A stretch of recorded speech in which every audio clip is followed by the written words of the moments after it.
Imainaya Kashkanki mis yuntas del Tahuantinsuyo, aquí de nuevo su compatriota tahuantinsuyano, Yawar Kunturi, les trae un nuevo vídeo con tema culinario, relacionado con Ecuador, Perú y Bolivia, deliciosas comidas que se hicieron en el Incario, como también algunas creadas, en la conquista española, mucho antes que existiéramos como repúblicas independientes, así que por favor, no me vengan con que esto es mío, y el otro es tuyo.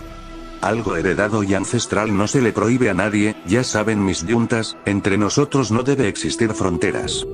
En lugar de eso deberíamos sentirnos felices y orgullosos, por tener una gran cultura compartida, que nos une como hermanos que somos. Unidos las costas, los Andes, y las Amazonías.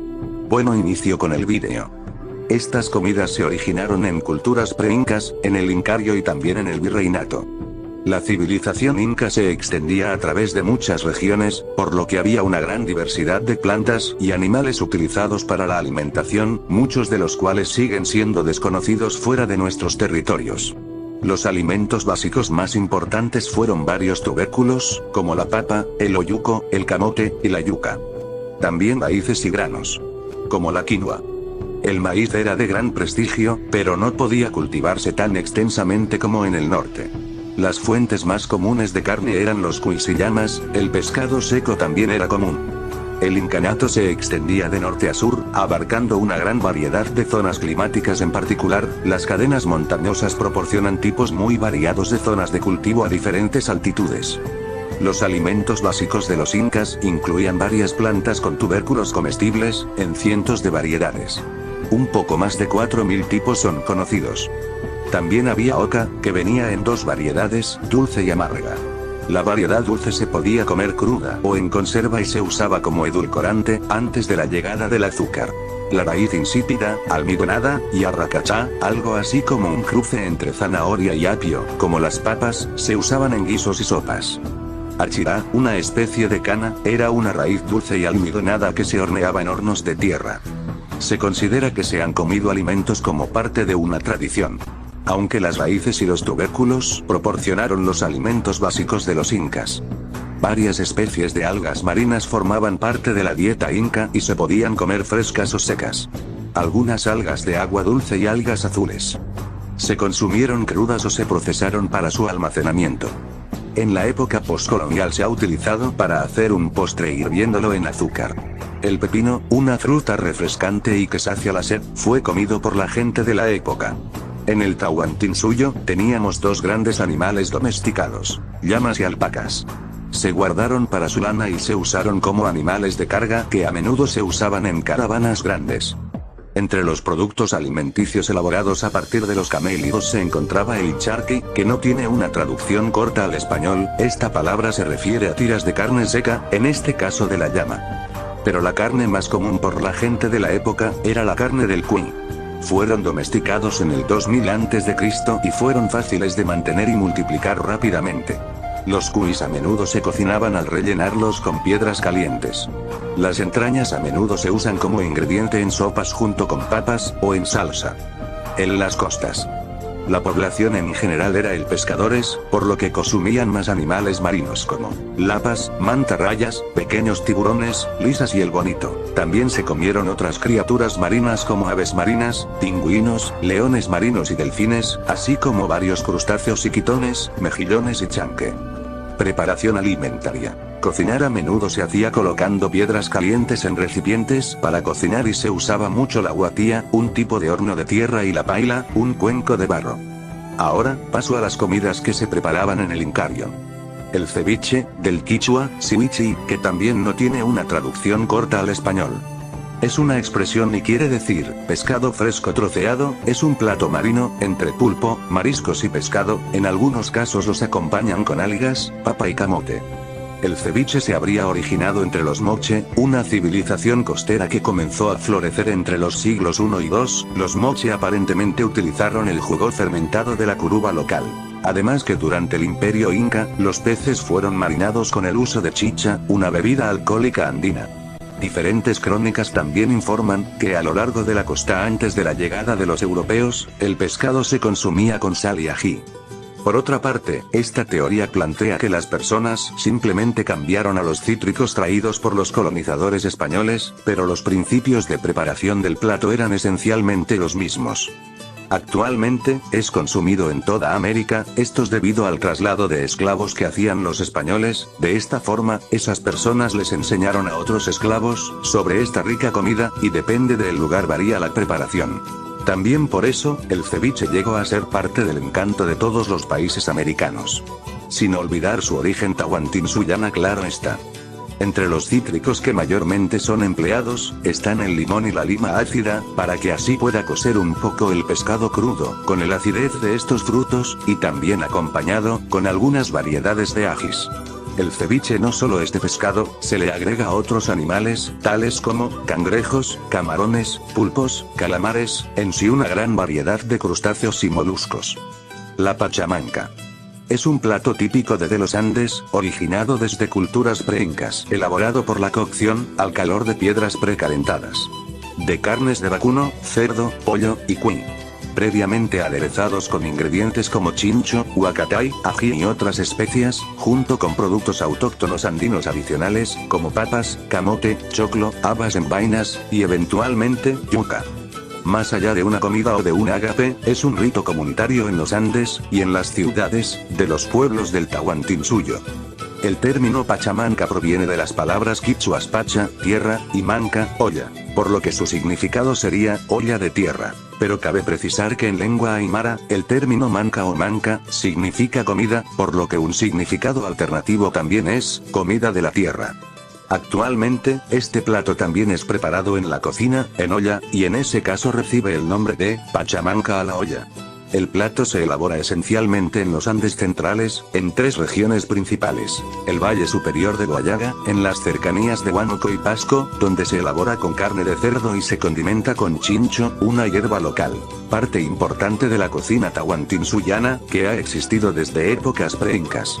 También el imperio inca, hasta nuestra actualidad, ha evolucionado con el tiempo, y su consumo ahora está muy extendido en todo el territorio moderno, donde han aparecido variaciones regionales en el proceso técnico de producción, pero no en los ingredientes o su horneado.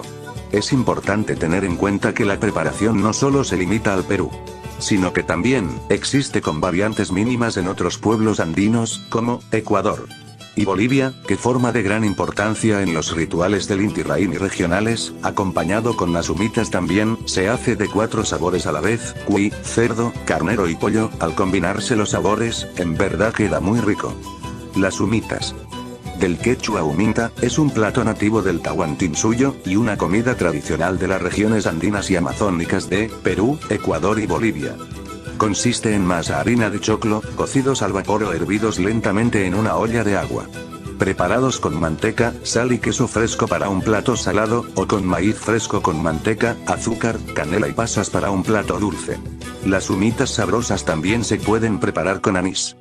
Se le envuelve en hojas de choclo, y pueden cocinarse en agua hirviendo, colocarse en un horno de pachamanca, o al vapor.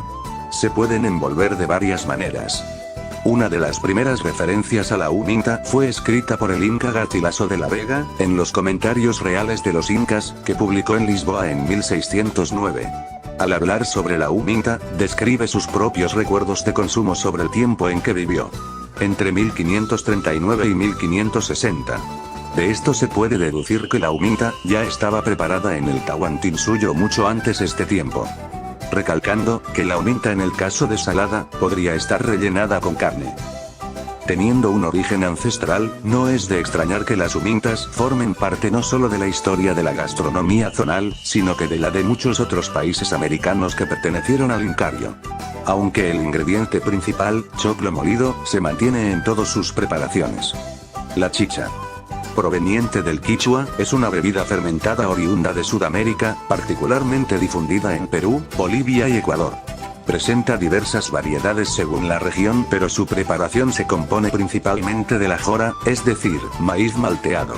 Es elaborada desde la época preincaica, siendo una bebida sagrada utilizada en actos ceremoniales y fiestas de todas las culturas prehispánicas de la zona central andina. Si bien técnicamente es una cerveza artesanal de maíz, debido a que para su preparación se requiere maltear el grano, para posteriormente ser fermentado, el grado alcohólico de la misma, varía de acuerdo a la región, y al chichero, nombre popular que se le da a las personas que la elaboran. Historia. En la época del incanato, según cuenta la tradición, durante el mandato de Tupac Yupanqui, las lluvias deterioraron los silos donde se almacenaba maíz, por lo que los granos se fermentaron y derivaron en malta de maíz. Para ahorrar maíz podrido, se ordenó el reparto de esta malta para aprovecharla en forma de mote, maíz cocido en agua, pero finalmente la terminaron desechando. Pero un poblador que rebuscaba entre la basura debido al hambre, consumió de la malta terminando sumido en la embriaguez. Fue la bebida favorita de la nobleza inca, además de utilizarse en rituales ceremoniales. Durante el Inti Raymi, el inca brindaba con chicha de jora en honor al sol, Inti. También era costumbre dejar un recipiente con esta bebida en la tumba de un familiar fallecido, y ofrecerla como pago a la Pachamama, o Tinca, para tener una buena cosecha. En la actualidad la chicha de jora se consume principalmente en Ecuador, Perú, y Bolivia, mas no en otros pueblos. Para preparar la chicha de jora, primero es necesario obtener la harina de jora. Este es un procedimiento que lleva aproximadamente un mes, y se asemeja a las fases lunares, pues cada etapa lleva aproximadamente 7 días. Una vez que se ha obtenido el maíz, que puede ser amarillo o blanco, se procede a remojar y llevarlo a una especie de cama hecha con hojas de jorapanca. Esta es una planta que se encuentra en las partes más profundas de las quebradas, y cuyo sabor absorben las semillas del maíz. Al grano de maíz se lo deja reposar por alrededor de 7 días, cubierto con las hojas. Este procedimiento ayuda a que el grano germine, los maíces germinados se los lleva a secar bajo el sol, por alrededor de una semana. Una vez seco, se lo muele y se obtiene la harina de jora. Con esta harina, se hace la preparación de la bebida como una colada tradicional y para que adquiera su sabor especial se la cocina en leña. Primero se hierve todo tipo de hierbas dulces, mientras la harina se remoja en agua fría. Una vez que se ha conseguido la esencia de las hierbas se las retira de la olla y se vierte la harina. Se debe dejar hervir meciendo constantemente para que la harina no se acumule en la base de la olla. Si el maíz no fue lo suficientemente dulce, se incluye en la preparación panela. Una vez que la bebida esté cocida, empieza el procedimiento del chichado. Con la ayuda de un cedazo se cuela la chicha en una vasija que originalmente era de barro, cuya base se enterraba. El número de días de reposo dependerá del grado de fermentación que se requiera. Para las festividades se deja madurar de 3 a 7 días. Ahora voy con las comidas que se hicieron en el virreinato. La tanta guagua. Es un pan tradicional que se consume en el Día de Todos los Santos y en el Día de los Difuntos. En la época de los incas, era llamado Huiñay Pacha, que quiere decir, mundo eterno o tierra eterna. Es el día donde las dimensiones se abren y nos visitan nuestros ancestros. Esta costumbre surge en las regiones de la sierra. Y el pan se prepara con harina de trigo, caramelos de colores, y otros dulces para adornar y dar forma al pan. La palabra tanta huahua viene del quichua. Tanta, significa pan, y huahua, que quiere decir bebé. En el tanta huahua se prepara de forma artesanal y se representan diferentes figuras como de llamas, coronas, campesinos, canastas, caballos, trenzas, palomas, pero la más común es la del infante. Se elaboran y consumen junto a la colada morada, y se usan como parte de ritos ancestrales en regiones andinas de Bolivia, Ecuador y Perú, parte también sur de Colombia y norte de Argentina, principalmente el 2 de noviembre en conmemoración de los fieles difuntos, pero también en fiestas agrarias, carnavales y Navidad como elemento simbólico de alianzas y compromisos sociales.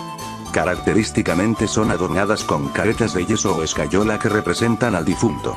En los altares caseros o mesas de difuntos también se acompañan de escaleras que se elaboraban con la misma masa o con dulce y, que según la costumbre, sirven para que el alma pueda subir al cielo, así como figuras de animales que ayudan al alma del difunto a cruzar ríos y charcos en su camino al cielo. También se usan los tanta achachis, o figuras de ancianos, si el difunto fallece a avanzada edad, o como homenaje a los ancestros familiares. La preparación está hecha con harina, huevos, azúcar, sal, canela, leche, levadura y el agua de las hierbas de manzanilla, muña o anís. Y amasar lentamente hasta obtener una mezcla homogénea. Incorporar la manteca y el ajonjolí, taparlas con un paño para que la masa suba. Después decorar al gusto con las grájeas. Pastel de choclo. Es un plato preparado con una pasta horneada de granos tiernos de choclo y, dependiendo del lugar donde se prepare, es dulce o salado y relleno de carne. Es tradicional de las gastronomías de Bolivia, Chile, Ecuador y Perú. Preparación. Tal como indica su nombre, este plato es preparado a partir de choclo, el cual es molido o rallado para formar una pasta, a la que se suele agregar aromáticas hojas de albahaca. Esta pasta, que puede ser precocida con leche en un poco de manteca, aceite o ir cruda, antes de ir al horno, es colocada sobre una preparación con carne, cebolla y otros ingredientes, condimentos como sal, comino y ají de color, o sea pimentón dulce. Tradicionalmente se prepara en una paila rústica, de greda o arcilla que es llevada al horno para su cocción. Se retira del horno cuando se ha dorado la parte superior. Usualmente se agregan huevos duros, aceitunas negras, uvas pasas y barra o trozos de pollo a la mezcla como ingredientes adicionales. El azúcar otorga muchas variantes a este típico plato. Puede ser incorporado a la pasta de choclo, espolvorearse sobre el pastel antes de ir al horno, o simplemente colocarse en un pocillo. Al momento de servir, para que el consumidor agregue azúcar a su gusto. La paila de greda permite conservar el calor, influir en el sabor, y entregar una presentación atractiva a la vista. Según fuentes históricos, aparece durante la época colonial, como en Perú, Bolivia, Ecuador, y norte de Argentina, alrededor del siglo XVIII, por medios de los campesinos quichuas. Ahora, como dije al inicio del vídeo, no quiero que se estén peleando de que esto es solo mío, y ese otro es tuyo. Recuerden que nuestra cultura es grande y hay que sentirnos orgullosos de eso, recordar que entre nosotros no existe fronteras, esas fronteras que ahora existen, fue puesto por los invasores españoles, mas no por nuestra gente. Además quiero mencionar que estoy feliz, a favor, y orgulloso, por la marcha indígena que pasó en Ecuador, siempre valorando mucho nuestras raíces americanas. Y dejar de lado ese modelo europeo, plasmado a nuestros pueblos americanos, que ahora están distorsionadas. Bueno, esto es todo por hoy mis yuntas, se despide su compatriota Tawantinsuyo, Yawar Kunturi, y como siempre, les recalco cuidar y proteger mucho a los animales, nuestros hermanos menores, porque junto a nosotros, somos hijos de la gran Pachamama. Hasta otro vídeo, chao mis yuntas.